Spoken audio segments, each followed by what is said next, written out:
আল্লাহ পাক যদি আমাকে কবুল করে উসমান হাদির মতো, তাহলে আমি আমি যে স্বপ্ন দেখি এ স্বপ্ন পূরণ হবে। কিন্তু আমরা চাই যে এ সময়ের মধ্যে আরও হাজারো উসমান হাদি জন্ম নিবে এবং তাদের দেখানো পথে তারা আবারও রাজনীতিবিদ হয়ে উঠবে।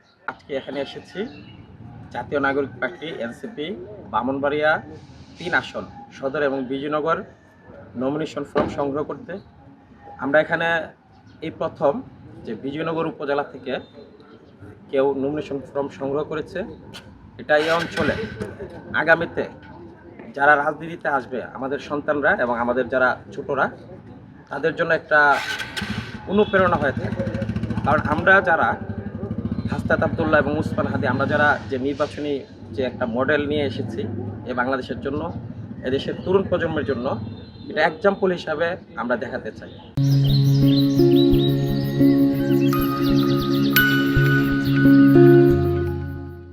আমাদের সাথে আরও যারা নির্বাচন আছেন, আমাদের প্রতিপক্ষ প্রতিদ্বন্দ্বী, তারা পুরাতন যে নিয়মে যেভাবে নির্বাচন করতেছে, আমরা এখানে এসে দেখেছি যে এখানে একটা উপজেলা কার্যালয়, এখানকার যে সরকারি অফিস সহ, তারা কখনো অনুধাবনই করতে পারে নাই যে এখানে একজন প্রার্থী আসতে পারে।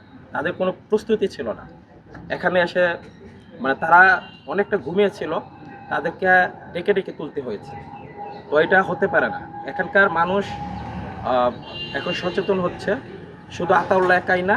আমরা আশা করি যে আমাকে দেখে আগামীতে এরকম অসংখ্য মানে রাজনীতিবিদ জন্ম নিবে, যারা এখানে নমিনেশন নেবে, নির্বাচন করবে, তারা নেতা হয়ে উঠবে।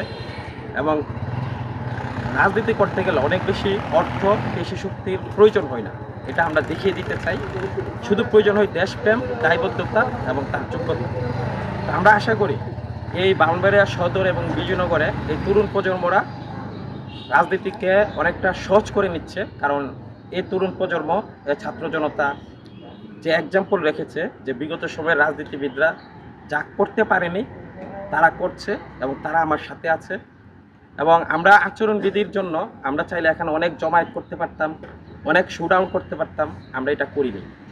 তো আমরা আশা করি আমরা নির্বাচনটাকে অনেক সহজ করব জনগণের জন্য, এবং চাইলে যে কেউ নির্বাচন করবে এবং এদেশে রাজনীতিবিদ হয়ে উঠবে। প্রথমত আমি মনে করি আমার জন্ম এই বিজয়নগরে, এ সদরে, আমার পড়াশোনা বেড়ে ওঠা। তো এখানকার মানুষই আমাকে নিরাপত্তা দিবে, কারণ তাদের হয়ে আমি কাজ করছি, তাদের স্বপ্ন, তাদের প্রত্যাশা পূরণের জন্য। তো আল্লাহ পাক যদি আমাকে কবুল করে উসমান হাদির মতো, তাহলে আমি যে স্বপ্ন দেখি এ স্বপ্ন পূরণ হবে। কিন্তু আমরা চাই যে এই সময়ের মধ্যে আরও হাজারো উসমান হাদি জন্ম নিবে এবং তাদের দেখানো পথে তারা আবারও রাজনীতিবিদ হয়ে উঠবে। তো আমরা আমাদের জীবন নিয়ে শঙ্কিত নই। আমরা আল্লাহর কাছে আমাদের জীবন শক্তি দিয়ে আমরা এই ময়দানে নেমেছি।